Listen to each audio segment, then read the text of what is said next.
Peace and power. Salute, salute, salute. I thank the universal truth and the absolute laws of nature for guiding me, protecting me, and giving me the strength to endure the imperfect.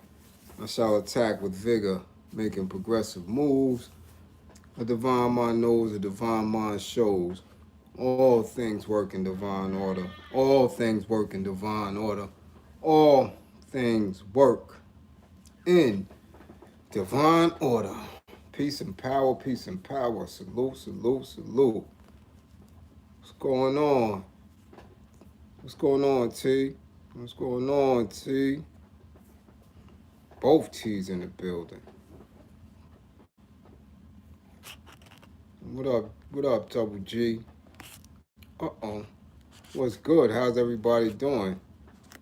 How's everybody doing? That's right, divine order. Divine order. Baltimore in the spot. Be more careful. Be more careful is in the house. What's good? What's going on? So, I'm not going to be long because I know people are doing either one of two things. Either they're engaged in an MC battle, watching that, right? Hey, brown girl, salute. Or you're watching the pre-fights of the Canelo fight. So I definitely understand that. So I'm not going to take too much of the people's time. Yeah, I got the Travis Scott pick. I got that. All right, E. All right, E. You a PA? I see you got the notification. That's my boy 40. Even Mars and chat family. Yes, I appreciate my comrades who run the chat. Salute, peace and power. Salute, peace and power. So, as requested last night, I guess we might as well do it.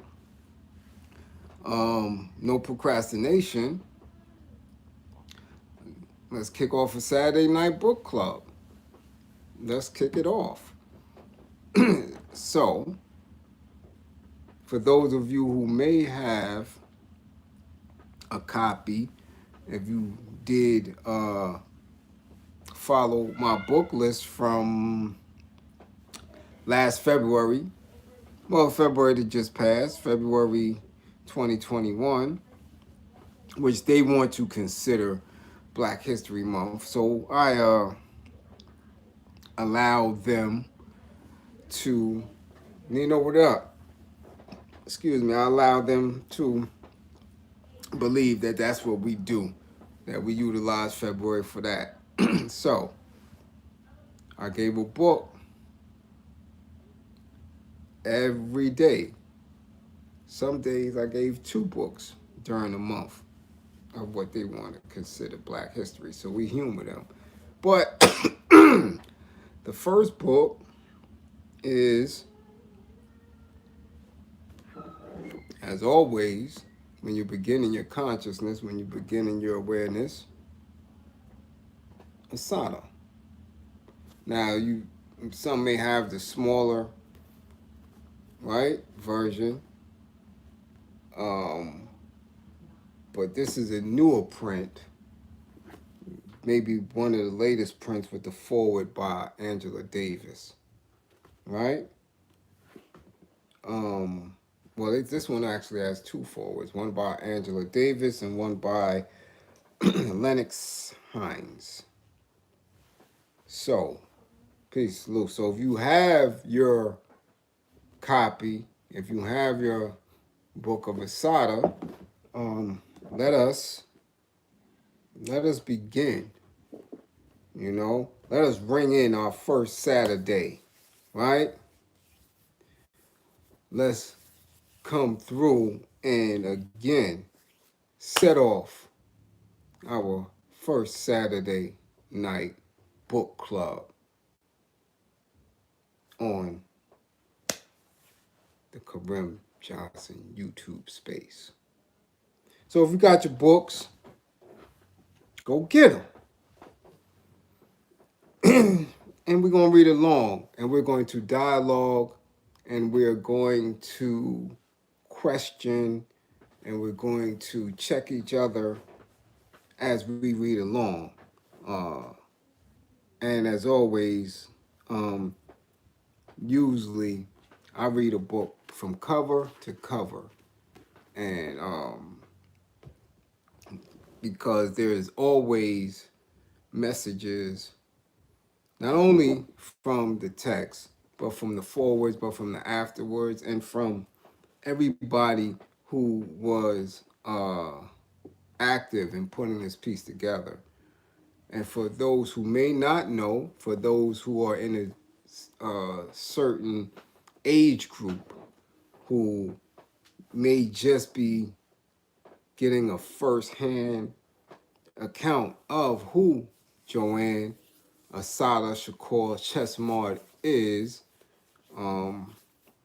we want to bring you up to speed, right? So,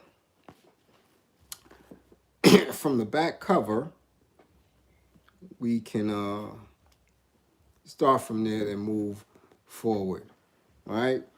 On May 2nd, 1973, and we're going to get into this too, because there's a lot of misconceptions about this right here, but we're going to get into that.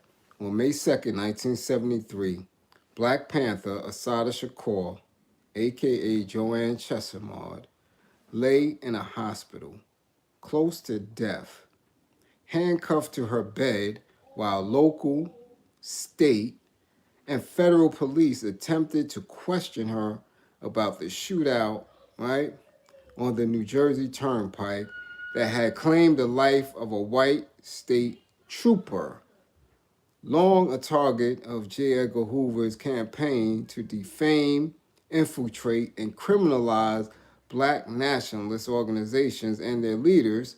Shakur was incarcerated for 4 years prior to her conviction on flimsy evidence in 1977 as an accomplice to murder. This intensely personal and political autobiography belies the fearsome image of Joanne Chesmard long projected by the media and the state. With wit and candor, Assata Shakur recounts the experiences that experiences that led her to a life of activism, and portrays the strengths, weaknesses, and eventual demise of Black and white revolutionary groups at the hands of government officials. The result is a single contribution to the literature about growing up Black in America that has already taken its place alongside the autobiography of Malcolm X and the works of Maya Angelou. 2 years after her conviction, Assata Shakur escaped from prison. She was given political asylum by Cuba, where she now resides. So if people don't know that, right, that's who she is. Salute, salute, salute, salute, salute, salute, salute, salute, salute. Right? Thank you, thank you, thank you. Right, Shakur? Yeah? You know what that name means. So, there's misconceptions, and we'll get into it, about them saying she and labeling her Black Panther. And we'll get into it in this text. I'm not sure if they, in the re-editing and the republishing, whether they took anything out. But I know what I've read from earlier publications. All right? So, again, peace of power, salute. If you're just joining us, this is the first Saturday of our Saturday night book club. I don't know if we're going to call it book club. I think we're going to call this uh, uh, uh, I'll think of a name for it. Literary dialogue. When I was behind the wall, we used to call books meds because books are actually medication for the brain. So we used to call them meds. Let me go get that med. Let me do this. Let me get that med. And, we would do this, what I'm doing with y'all right now, every day, right? There were specific times that we took control of our time and space within those walls. So if we weren't working, right, most of the time is dead time. And if you were in a specific space, right, like me, I was already Army veteran. I graduated high school. I was already college student. So prison really had nothing for me. Thank you, brown girl. It was nothing for me to do in prison because now in prison, at least in New York State, if you didn't have your GED, school was mandatory. Um, they made that mandatory. So if you didn't have that, you would go to school. Then you would be, once you get your GED, then you would be allowed to hold a work assignment, things of that nature. Other than that, if you were of a certain level, you were just basically left to yourself. So we used to schedule ourselves pretty tightly. We would have a time when we in the yard, time in the law library to study our cases, and definitely time for us to get our meds in because we had structured a prison newsletter and were making sure that we had every aspect in that newsletter, right, to be utilized for the liberation movement. And we live by that. That's what got us through. Continuously adding on, putting the newsletter in different sections, encompassing our whole life within that.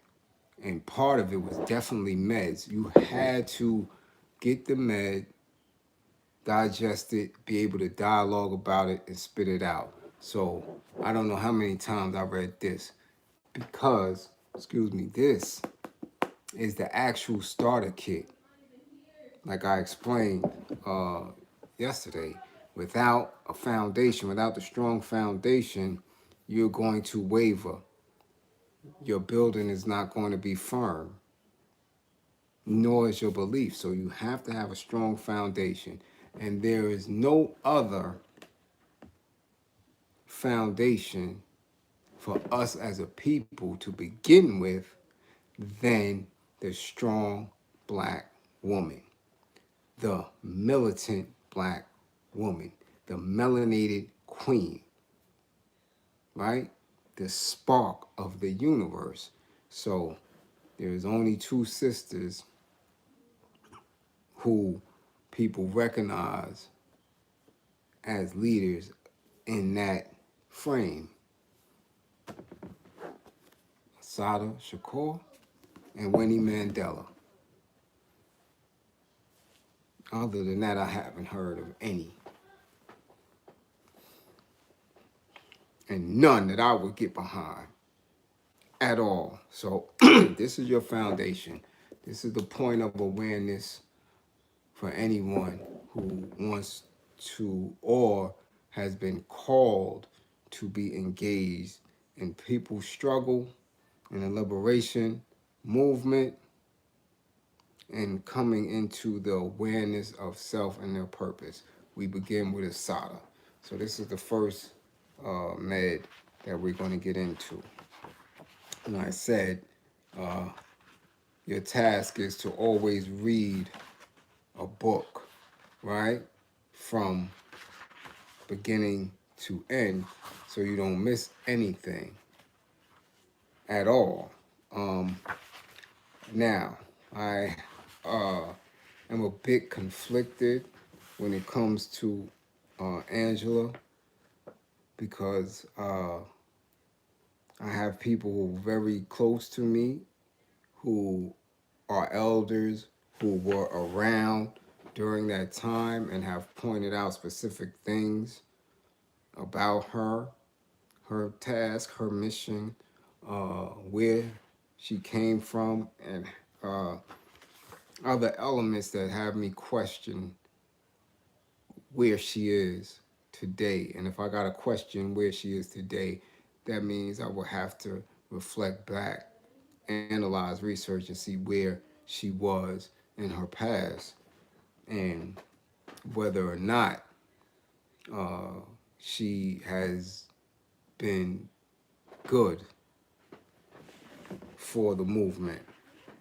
So, but I will read the forward by her because again, like if we're going to do this, we're going to do this properly. So we're going to read from front to back and the forward uh, as it is. So if you have your books, take them out. You can read along. We take pauses to question, and we may only get through the forwards tonight because again, like I said, we have people who, you know, are engaged in watching the fight. Or you know, watching the pre-fight. We also have this rap battle going on. We have a lot of things. But for those who are, excuse me, for those who are here, I appreciate you being here. I appreciate you sharing your time and space with us. Mm. And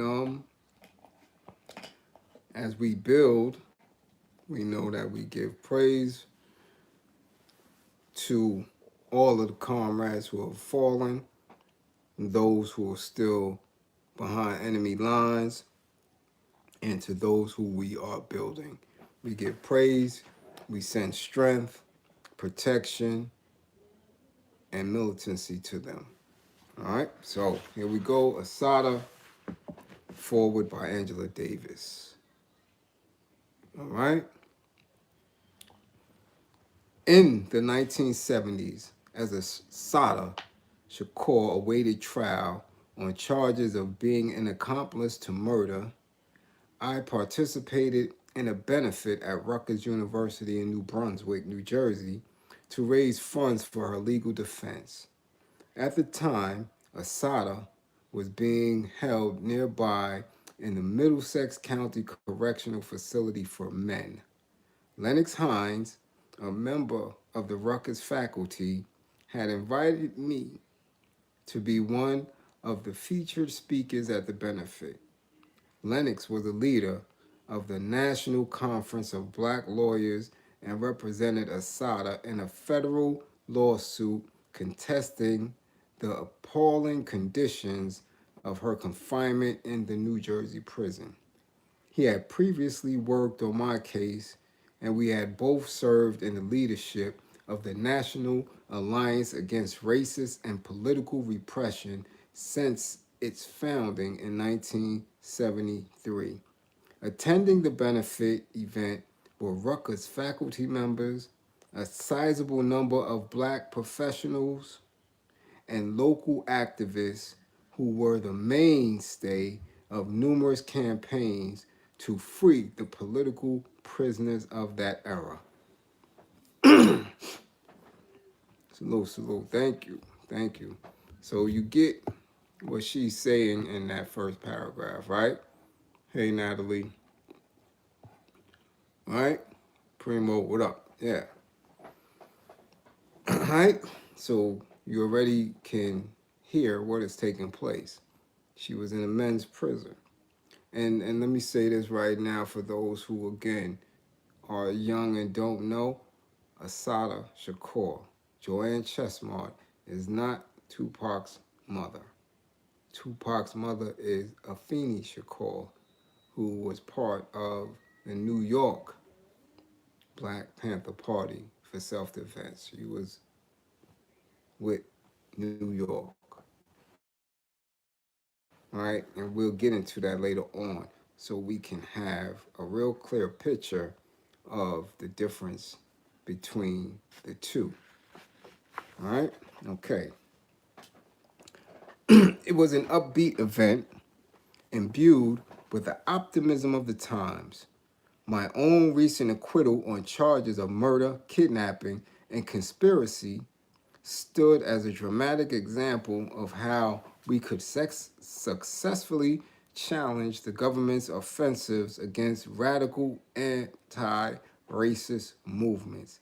However powerful the forces arrayed against Assata, the FBI's counterintelligence program, and the New York and New Jersey police organizations, no one could have persuaded us then that we were not capable of building a triumphant movement for Assata's freedom. Excuse me. Right? This benefit was one small step in that direction. And as we left the event, we were quite satisfied with the 300,000 we raised that afternoon. So, peace. So, in one event, they raised $300,000 for her defense fund. Do you understand what that would look like today? Do you understand that? So now, what or who do we have today as political prisoners that we could even have a discussion where we have 300,000 people give it $1? And we got social media. I've seen people go live with 8,000 people in the live for bullshit. Right now I have 42 people, 44, with $2. Do you understand? We have the technology to reach millions. We have the technology to go global. But when we're speaking on seriousness, my growth is stunted because of my subscription base and because of the content that we're speaking about. You see how far we have fallen off? One event in Jersey, $300,000 in an afternoon for her. So when we making comparisons about the work, about organizing, about leadership, we haven't even touched them yet. All right? Okay. And this is still Angela's forward. By then, every radical activist had learned to assume that our public meetings were subject to routine police and or FBI surveillance. You understand? Back then, they understood radical. So, if I'm radical, salute, thank you, Tanette Grayson. If I'm radical in the 70s, in 73, and I already know that we were subject, this is what she's saying, subject to routine police and or FBI surveillance back then, what do you think is going on right now where surveillance is even easier to put in play? So when individuals talk about being a spook and you don't know what they doing behind the scenes and who donates to what and shh and quiet, that's bullshit. They were under surveillance in 73. And I'll tell you They were under surveillance since Alexander Graham Bell or whoever it was had the little bullshit. Hello, right?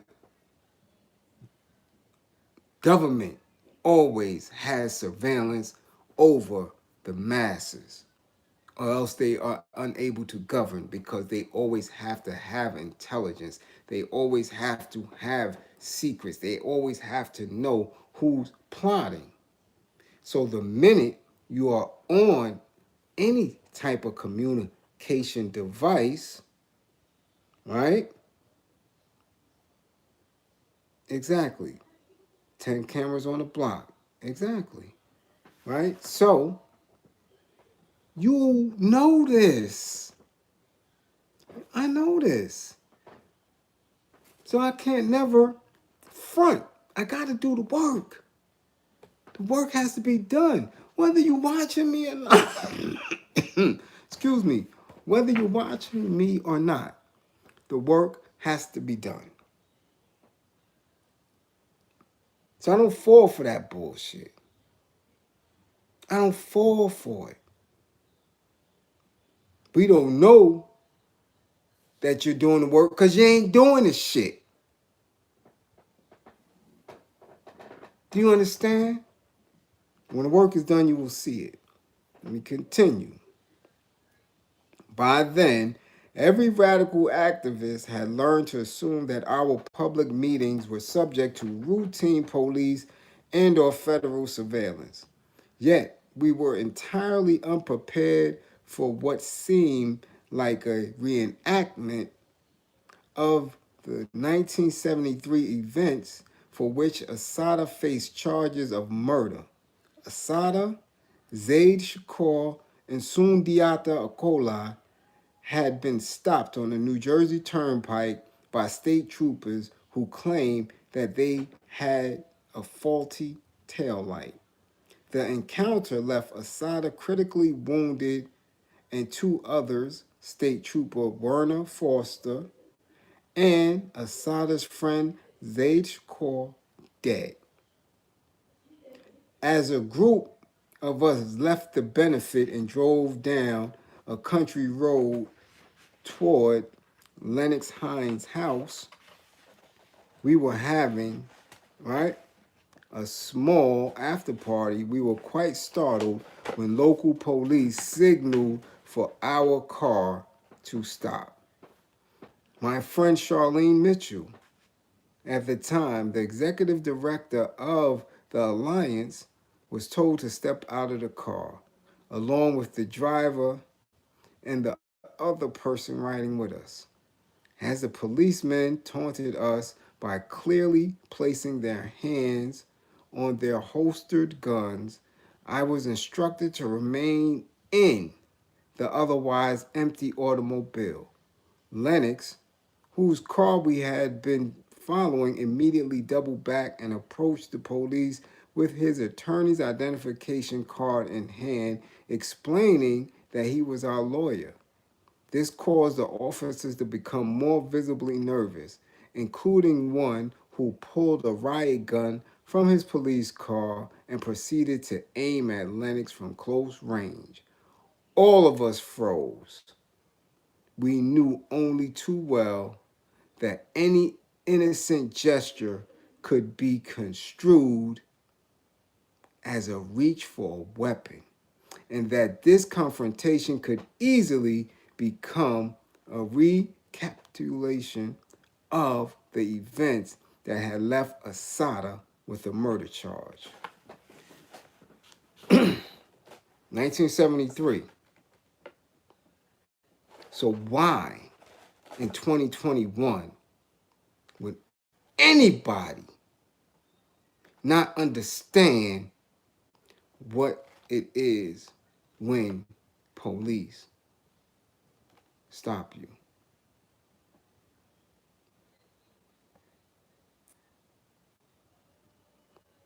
We haven't learned. We haven't learned. We don't know what to do. We really still don't understand that we behind enemy lines. I beg to differ. I think people move without purpose. I think people ignore the fact that we are still behind enemy lines, or that there is a war of fact going on. Do you understand that? Again, sometimes we have to go through this, right? In order to wake up some of that shit that's going on in your brain that's dulling shit. The spurious explanation given by police for the ambush was a warrant for my arrest, later proven false. Though they allowed us to leave, it was only shortly after we arrived at Lennox's that we discovered they had already called for reinforcements and literally surrounded the house. With one of the first black woman judges in New Jersey and several other prominent community figures at the house, we were nonetheless compelled to call on higher powers in the form of Congressman John Conyers in Washington. We figured a request from a federal escort out of the state of New Jersey might put some pressure on the local police. These were the kinds of measures and friends needed in such a volatile time. Thank you. Thank you, C. Bliz. So, now, John Conyers had to be alerted just to get them out of Jersey. And maybe it worked, right? But just imagine not having that individual in Congress.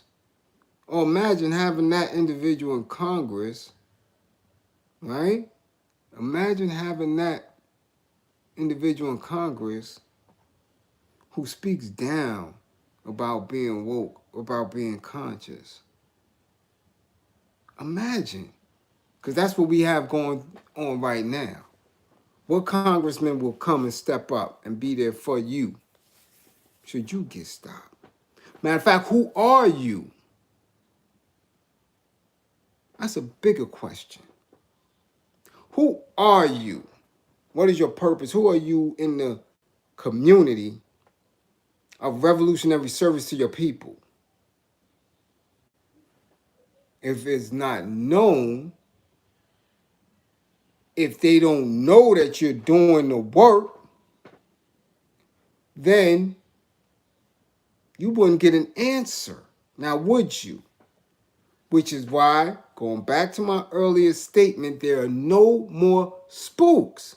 So if you're not known for doing the work because you're claiming you're doing it without people knowing, then you cannot get any benefits from the task. You cannot get any benefits from your input because nobody know what you're doing. So you see how ridiculous that shit sounds when people try to use that argument?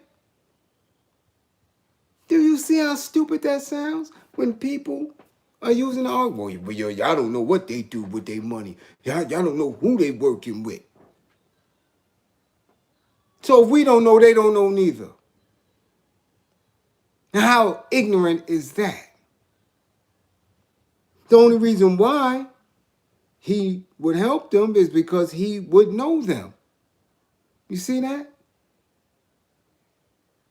The congressman knows of Assata and her work, knows Angela and her work, knows the Panthers and their work, so therefore he can make specific moves based on his purpose, his power to make an attempt to participate.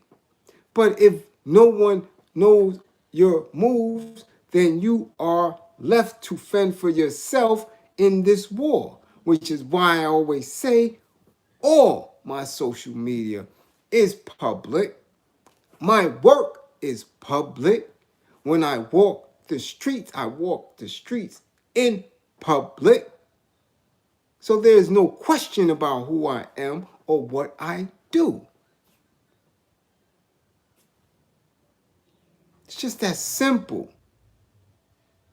So if you come in as a rapper, if you come in as an athlete, if you come in as an actor, if you come in as a community activist, and no one can witness, no one can bear witness to your work consistently on the ground, then we have to only assume that you ain't doing shit. But I'll continue. Right? These were the kinds of measures and friends needed in such a volatile time. I relate this incident in detail because it may help readers of Assata's autobiography not only to focus on the political role of the police during the 1970s, but also to better understand important historical aspects of the routine racial profiling associated with current police practices.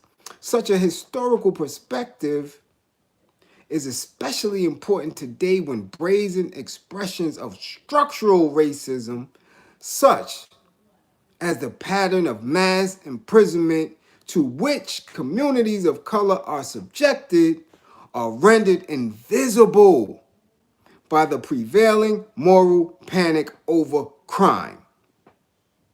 And if this were not enough, we find that at the same time, such remedies as affirmative action programs and such safety nets as social welfare are being consistently disestablished.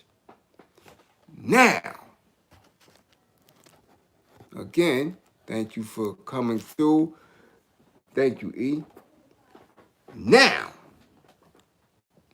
listen up. Do you see what was said? And again, the forward is from a republishing of this particular book. And that was in 1987 when Angela Davis wrote this piece. So in 1987, 1997, 2007, right? 2017, 3 decades, and almost 5 years. We're going into 2022. Why am I still telling people to stay out the street? Why am I still telling people not to be criminals? Do you understand that? Why I shit on political people when they talk about prison reform and reform policies, when it's so simple to just say prevention, stop allowing our babies to be criminalized through the culture and through false beliefs that have been passed down. Do you understand that?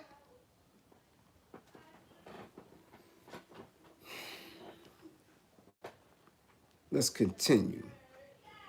Again, if you're just joining us, this is our Saturday Night Book Club or dialogue, literary dialogue. Our first book is Assata, and I'm reading the foreword from Angela Davis. When Richard Nixon raised the slogan of law and order in the 1970s, it was used in part to discredit the Black liberation movement and to justify the deployment of the police, courts, and prisons against key figures in this and other radical movements of that era. Today, the ironic coupling of a declining crime rate and the consolidation of a prison industrial complex that makes increased rates of incarceration its economic necessity has facilitated the imprisonment of 2 million people in the United States.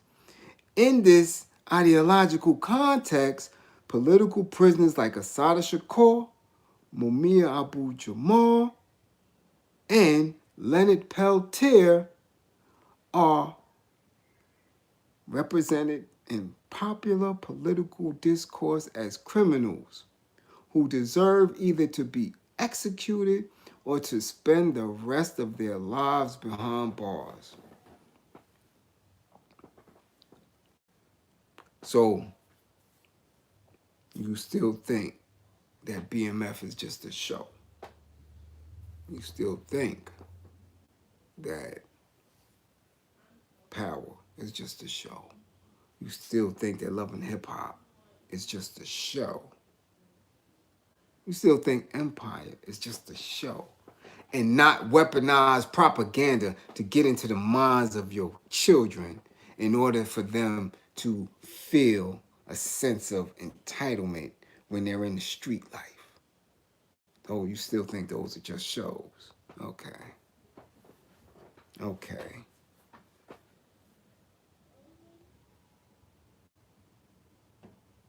And if those are tools of propaganda to keep your people in a mentally slave, death, and power, what about those who helped them create the shows? I'm just saying. And if you don't know who Leonard Peltier is, please do your homework. Please do your homework on our comrade Leonard Peltier. You have to. There's one thing I'm going to always challenge you on is getting information about people who have fought and won. People who have fought, and because they have fought for liberation, for freedom, that they have become victims of this institution. So Leonard Peltier, Peltier, Leonard Peltier is one of the founders of AIM, the American Indian Movement. Look it up. Read his case. All right?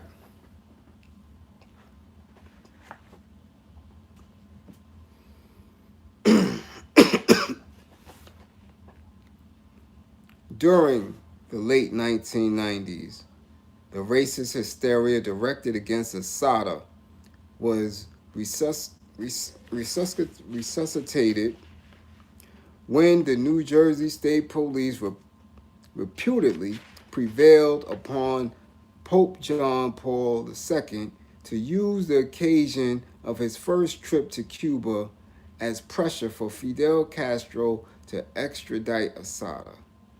As if this were not enough, New Jersey Governor Christine Todd Whitman offered a $50,000 reward, later doubled, for Assata's return, and Congress passed a bill calling on the government of Cuba to initiate extradition procedures.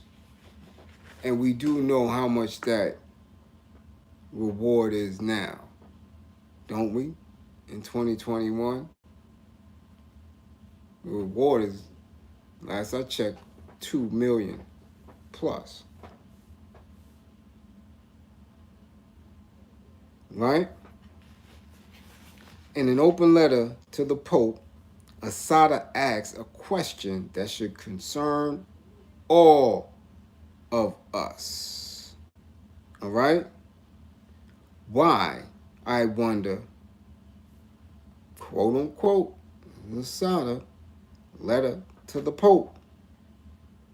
All right? Why, I wonder, do I warrant such attention? Why do I, let's go, represent that is such a threat? We would all do well to seriously ponder her questions.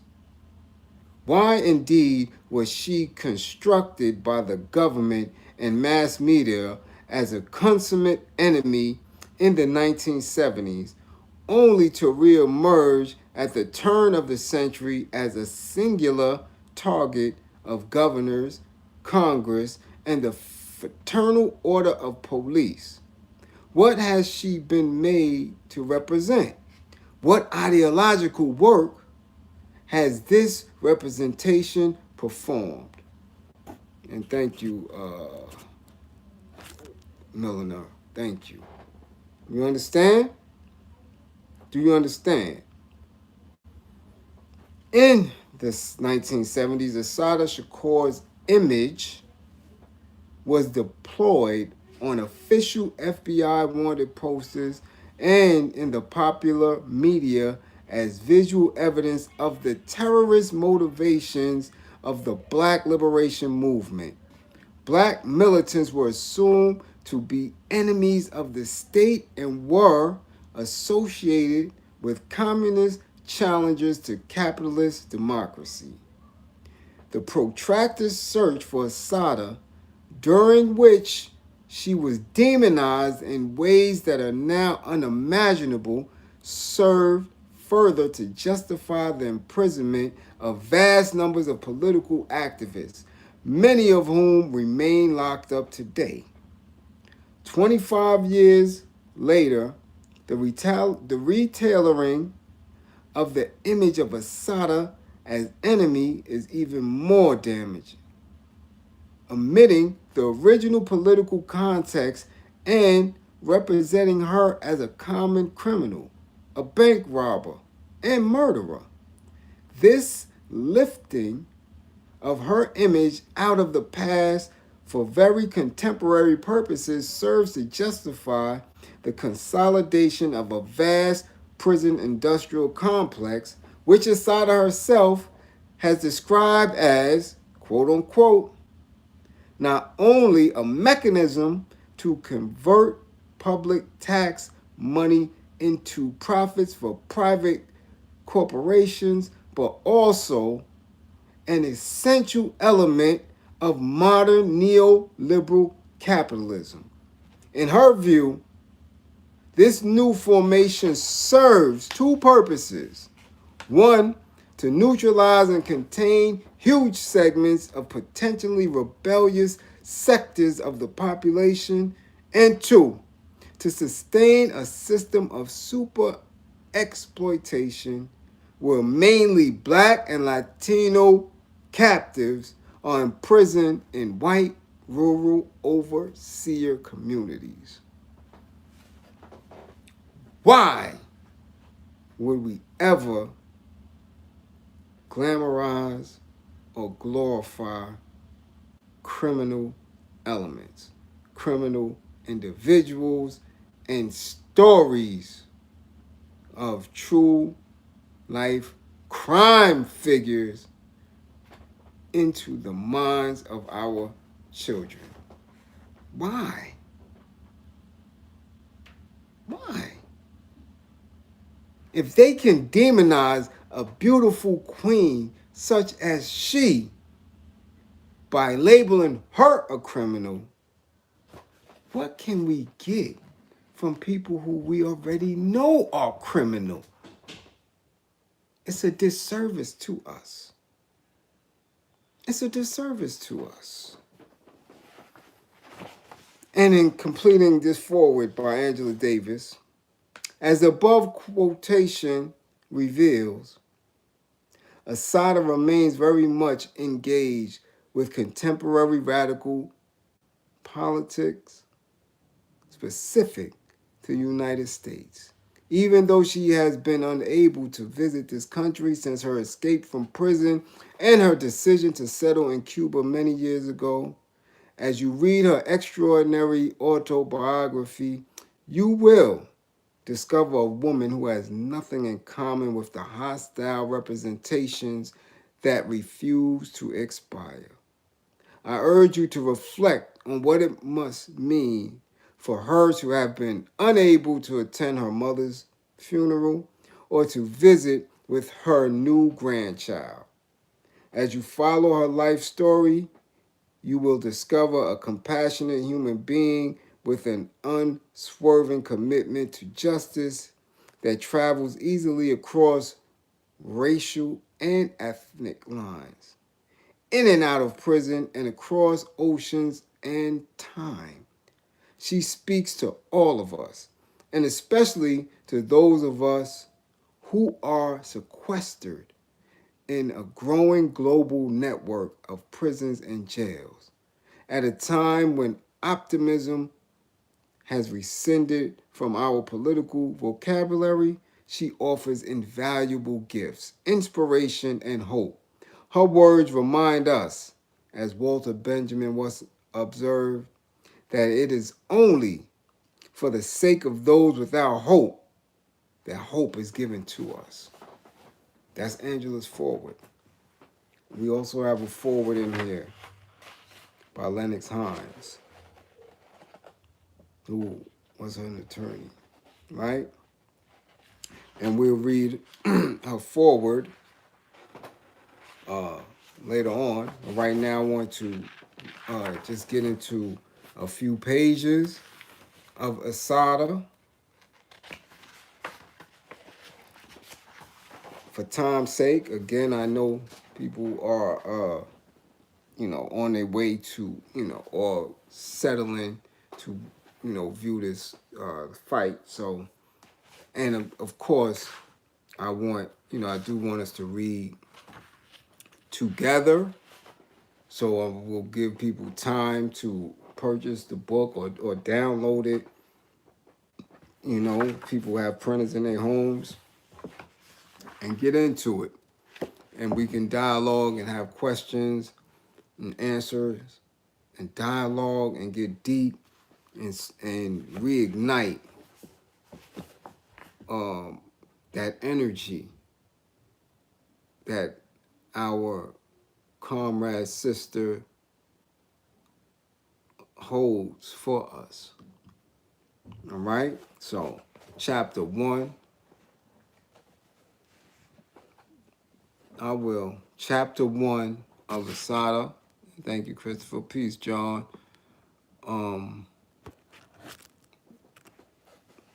Let's get it in.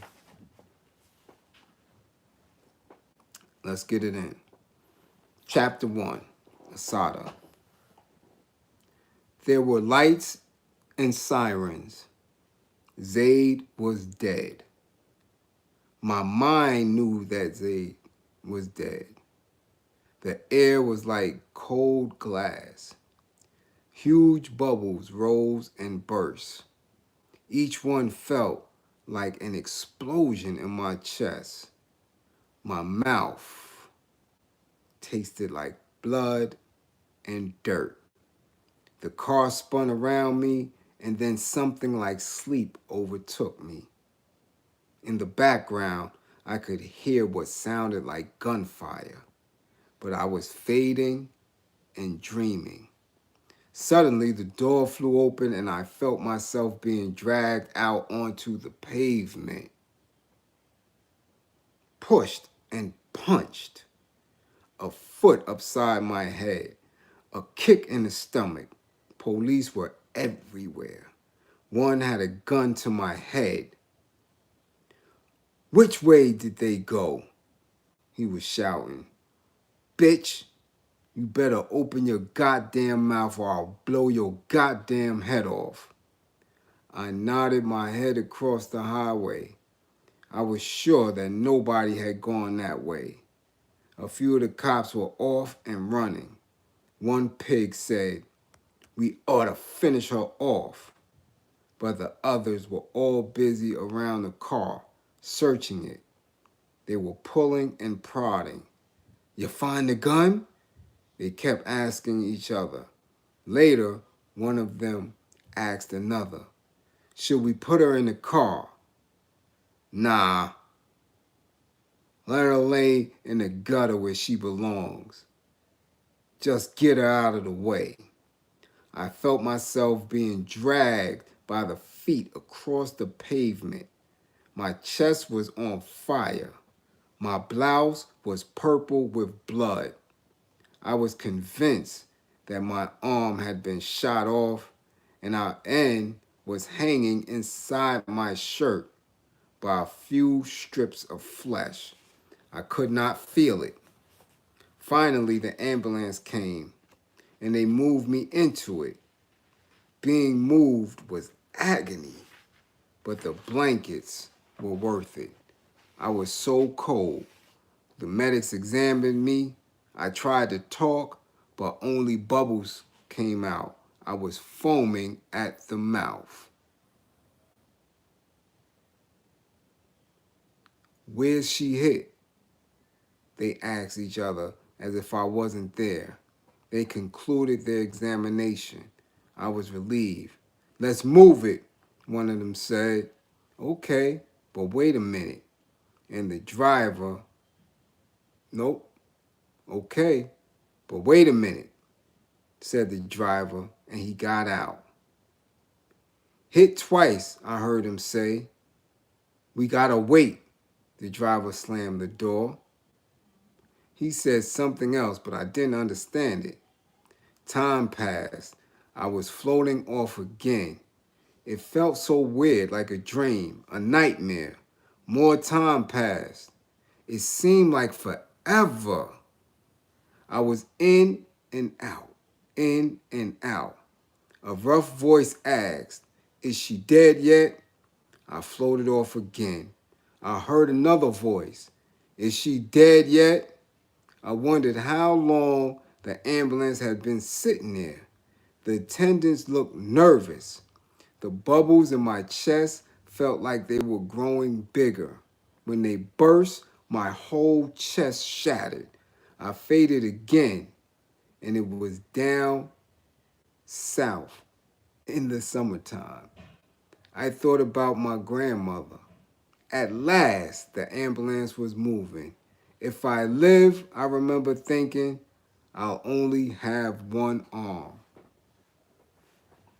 So y'all understand?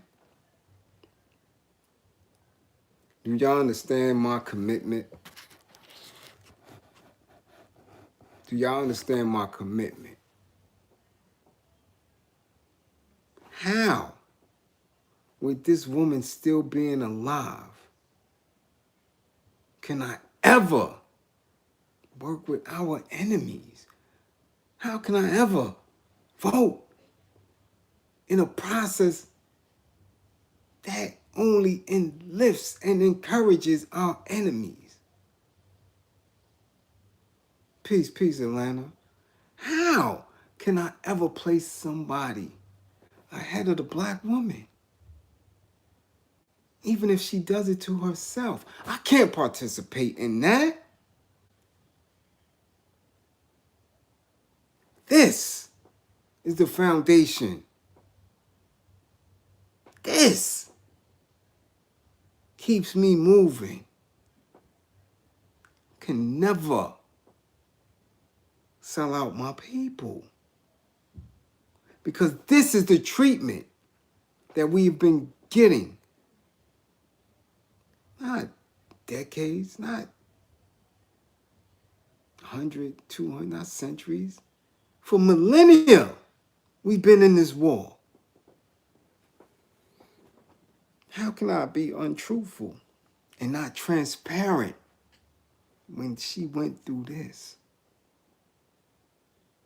So imagine if she went through that in the 70s.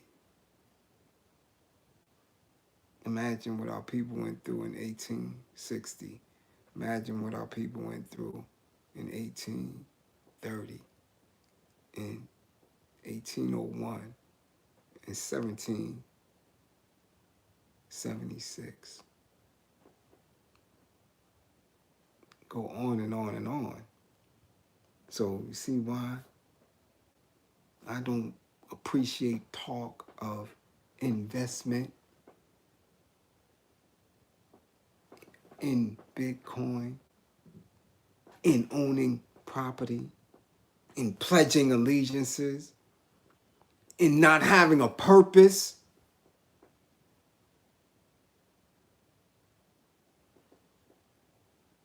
Do you understand?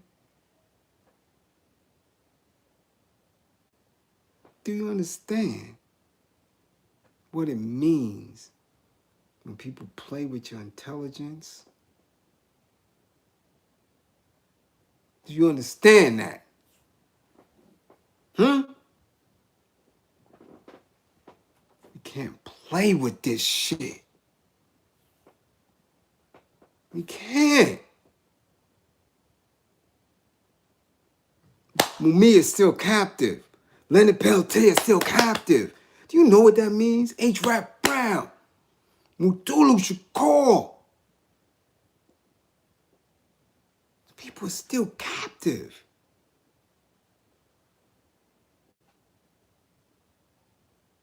But you're allowing our babies to worship motherfuckers, father suckers, pimps, and cowards who allow Whitey to penetrate their rectum for a bag. You understand what I'm talking about?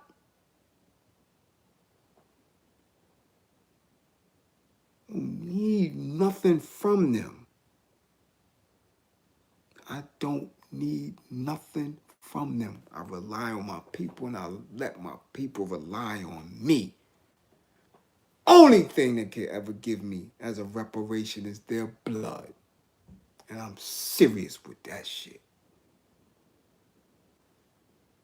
I come from a different school, a different energy, a different mentality, a different connection. You cannot want from them and expect a different outcome. You cannot bargain with them and expect to get a different outcome. Because their whole makeup, their whole existence is to destroy you, is to rape your women and children, and at times to rape you. Whether it's in literal rape or figurative rape or a cyber technology-induced rape when they have you disrobe and grind and rap, disrobed on the Hollywood screen while they setting up scenes of you sexualized, maybe kissing white actresses or actors, or in reality, making you a top athlete and marrying a Euro and having a child from them.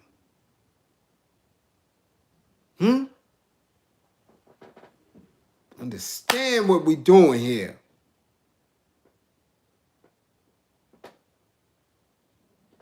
This is not a game. It's not a game.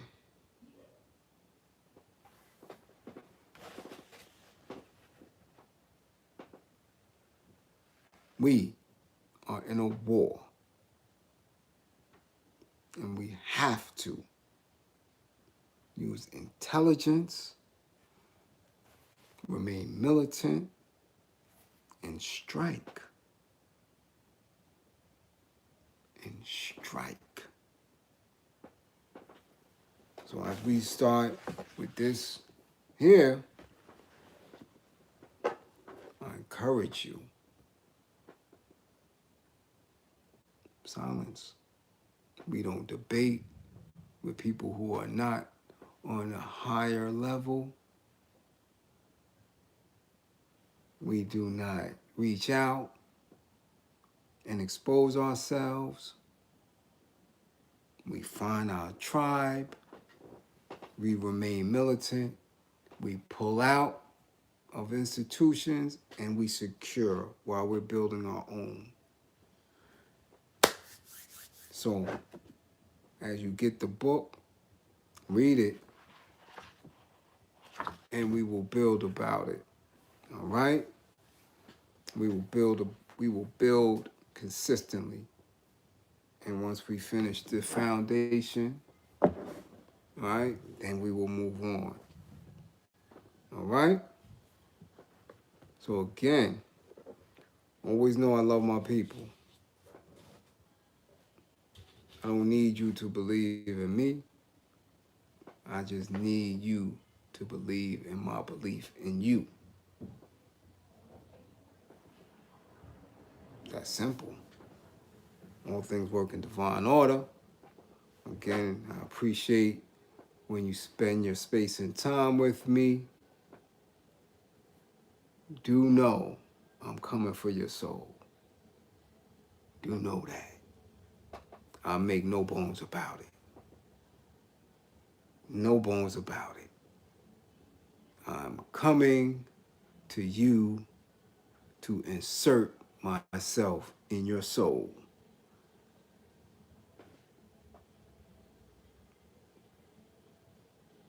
Because when it's time to pop off, it's time to pop off.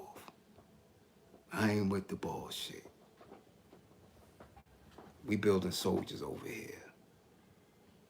In the shadows. In the shadows. Nobody don't have to know how we get there. And all weapons are not loud. Kizzy spit in a cup. Always remember that. I love my people. Enjoy the fight. Enjoy the rest of the weekend. Be mindful that you have enemies all around you.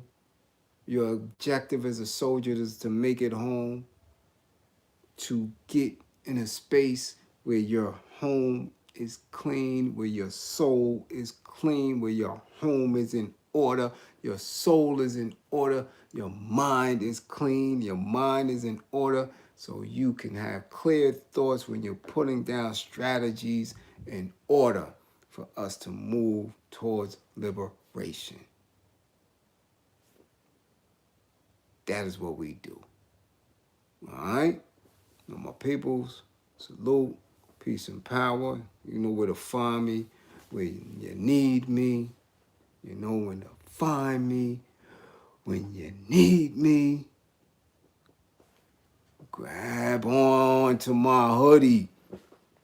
When I make a hole, run through it. Peace.